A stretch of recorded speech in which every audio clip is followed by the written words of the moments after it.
Oke, di video kali ini saya ingin memberikan review dari Madura United dengan Bali United, di mana untuk Madura United tadi berhasil meraih 3 poin ya setelah mengalahkan PSS Sleman dengan skor 2-1. Lalu untuk Bali United justru mengalami kekalahan 1-3 dari tuan rumah Bayangkara FC. Saya langsung mulai dulu dari Madura United ya. Madura United terakhir saya membuat video ini mengenai Fabio Lefundes ya, perlu dipertahankan atau tidak.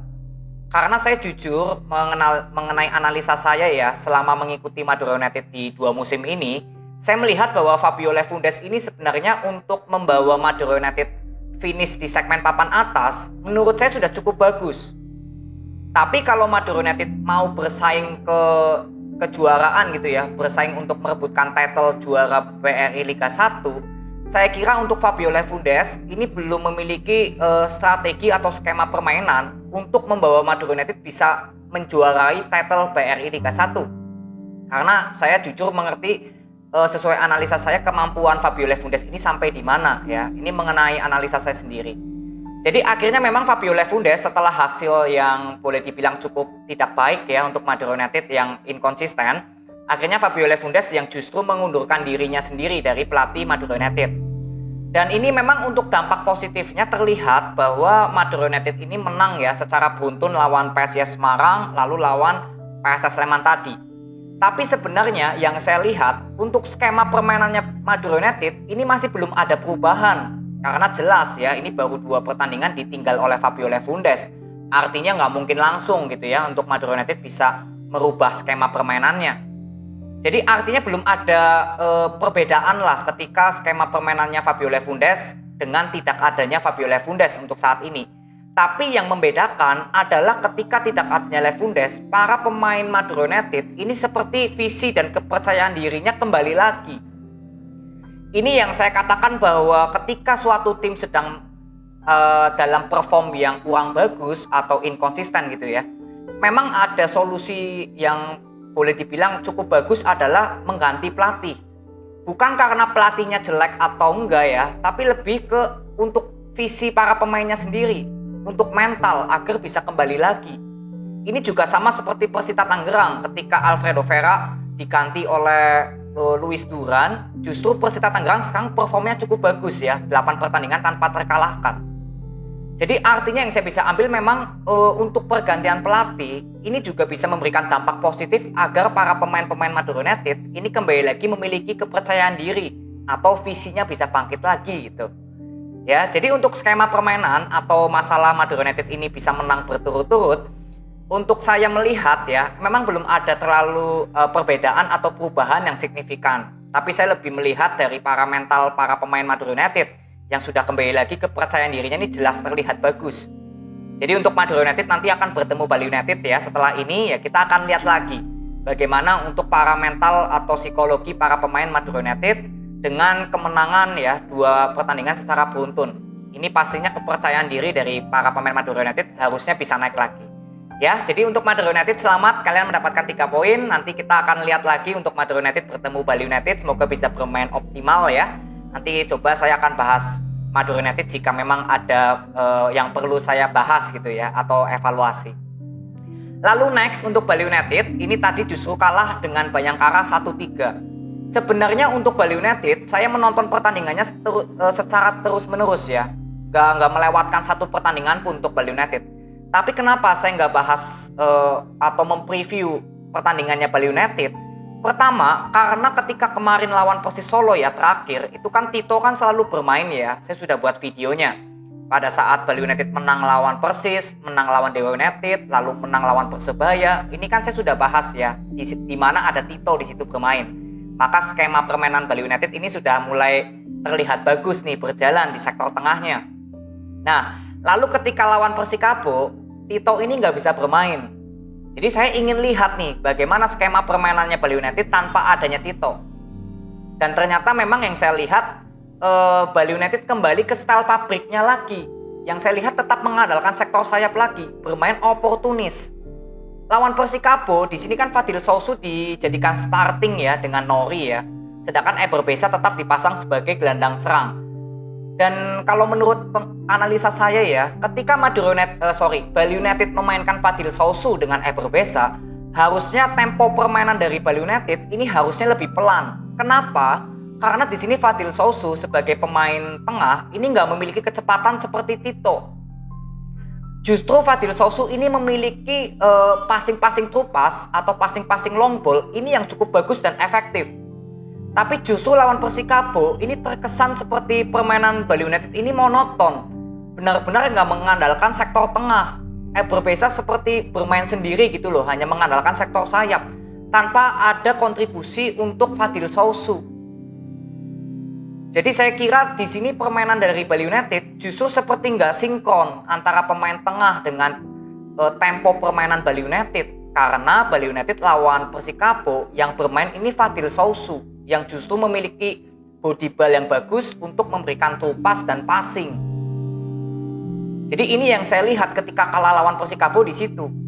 Lalu lawan Persita Tangerang kemarin, ini di sini juga nggak bisa bermain ya Tito ya, tapi di sini juga Nori nggak bisa bermain karena terkena kartu merah saat lawan Persikabo. Jadi di sini cukup menarik lagi nih line up-nya. Saya ingin melihat, makanya saya nggak buat videonya dulu lawan Persikabo karena saya masih ingin menentukan lah lawan Persita Tangerang ini ada perkembangan nggak tanpa adanya Tito. Ternyata masih tetap sama. Bali United bermain monoton atau oportunis. Benar-benar mengandalkan sektor sayap dan skill individunya lagi. Jadi dua pertandingan ini sudah saya bilang bahwa Bali United seperti bermain tanpa ada skema dari Teko. Tapi kembali lagi, saya masih ingin melihat lagi lah lawan Bayangkara. Karena kan lawan Bayangkara ini juga tim yang bagus ya. Saya ingin lihat apakah Bali United bisa bermain dengan skema atau tidak. Dan di sini kebetulan Tito bisa bermain. Wah, tambah senang lagi saya ingin melihat permainan Bali United ya. Semoga ini dengan adanya Tito, Bali United bisa bermain dengan bagus. Ternyata selama 90 menit justru Bali United ini seperti bermain oportunis lagi, bermain monoton lagi. Mungkin kalau kalian bisa lihat ya, terutama supporter Bali United ya, coba menurut kalian gimana tadi melihat permainannya Bali United lawan Bayangkara? Dengan mudahnya Bayangkara bisa bermain bola possession dengan bebas, mengatur tempo dengan enak, tanpa ada gangguan yang benar-benar membuat skema permainan Bayangkara ini nggak berjalan gitu loh. Saya nggak melihat ada counter dari Teko untuk membuat bola possessionnya Bayangkara ini nggak berjalan gitu. Saya nggak melihat itu sama sekali. Justru malah melakukan pergantian-pergantian pemain saja untuk Teko. Gol dari Berbeza juga Private Barga juga itu gol melalui skill individunya Private yang berhasil melakukan counter ya. Di situ Private Barga melewati Anderson Sales kalau nggak salah. Lalu ada peluang juga sebenarnya di babak kedua dari Spaso ya, itu assist dari Sidik Saimima ya. Ini sudah bisa bermain lagi setelah cedera ya. Dan ternyata memang Sidik pun juga bermain cukup bagus ya. Tapi sayangnya pemain-pemain mudanya Bali United seperti Sidik, saya kira susah berkembang kalau misalkan Teko nggak memberikan skema yang jelas untuk Bali United. Jadi ini juga ada pengaruhnya kepada pemain-pemain mudanya Bali United. Saya sudah pernah bahas di video kemarin saat Persebaya dan PSM Makassar ya. Saya sudah bahas di masalah pelatih punya skema, maka pemain akan mengikuti atau berkembang. Nah di sini pertanyaannya saya untuk Teko, saya bisa menyimpulkan bahwa Teko ini seperti nggak bisa membentuk skema permainan untuk Bali United. Walaupun memiliki gelar back to back ya di musim lalu ya, tapi untuk musim sekarang kita nggak bisa terus-terusan memberi applause ya terhadap gelarnya Teko. Itu sudah cukup bagus. Tapi kan kita lihat keadaan sekarang, nggak bisa disamakan dengan keadaan kemarin atau musim lalu. Dan sekarang terlihat jelas bahwa permainan dari Bali United ini nggak ada skema dari Teko. Saya sudah menilai dari 3 pertandingan terakhir. Saya sengaja nggak buat video untuk Bali United biar saya bisa menyimpulkan dengan tegas atau dengan yakin bahwa ternyata memang Teko ini nggak memiliki strategi atau bisa membentuk permainan dengan skema untuk Bali United. Padahal kualitas pemain Bali United ini bagus-bagus. Ya, dan saya cuma takut ya, seperti Tito, lalu ada Kadek Agung ya, lalu ada Sidik, lalu ada Kadek Dimas juga ya, lalu ada Igede Agus ya. Ini kan pemain mudanya Bali United ya, lalu ada Arjuna Reski juga. Ini takutnya justru nggak bisa berkembang jika bermain di Bali United karena Teko ini nggak memiliki skema atau strategi yang jelas untuk permainan Bali United. Ini yang saya takutkan ya, karena ini kan jelas berdampak kepada pemain-pemain mudanya Bali United gitu loh. Dan saya melihat Kadek Agung dengan Sidik ini pemain yang cukup bagus. Saya kira bisa memiliki untuk kedepannya gitu ya, memiliki jam terbang yang cukup bagus nanti untuk Bali United maupun bisa mungkin masuk ke timnas. Asalkan yaitu kembali lagi ke pelatihnya, harus memiliki skema dulu. Jadi kalau misalkan Bali United kalah karena pemain intinya nggak bisa bermain, saya kira itu bukan alasan yang tepat. Karena untuk melihat pemain-pemain mudanya Bali United, ini pun juga bagus. Tadi Sidik yang baru bermain aja sudah bisa memberikan intercept berapa kali, overlap untuk masuk ke pertahanannya Bayangkara. Jadi ini kesimpulan yang saya bisa nilai untuk Bali United ya, bahwa ya saya kira ini Teko memang garis besarnya memang belum bisa memiliki skema yang baik untuk Bali United di musim ini. Berbeda cerita musim lalu atau musim lalunya lagi lah. Tapi untuk musim ini saya melihatnya seperti itu. Saya mengatakan ini bukan di video ini saja, tapi sudah pernah saya bahas mengenai Teko yang saya lihat justru gak memberikan dampak positif terhadap skema permainannya Bali. Ini pendapat dan analisa saya sendiri ya. Dan ini menurut saya kalau Teko memang bukan pelatih yang bisa memberikan skema untuk Bali United gitu. Ya, jadi kalau misalkan kalian memiliki opini sendiri yang berbeda dari saya, silakan aja. Ya, karena kita bertukar opini kan tandanya kita peduli atau care dengan Bali United gitu ya. Jadi artinya sayang untuk tim Bali United gitu ya, nggak ada masalah ya. Jadi ini aja untuk Bali United, besok akan bertemu Madura United. Semoga harapan saya Bali United bisa menemukan skema terbaiknya lagi. Semoga Bali United bisa memberikan permainan yang optimal lagi lawan Madura United ya, karena bermain di kandang sendiri, walaupun bermainnya bukan di Bali ya sebenarnya.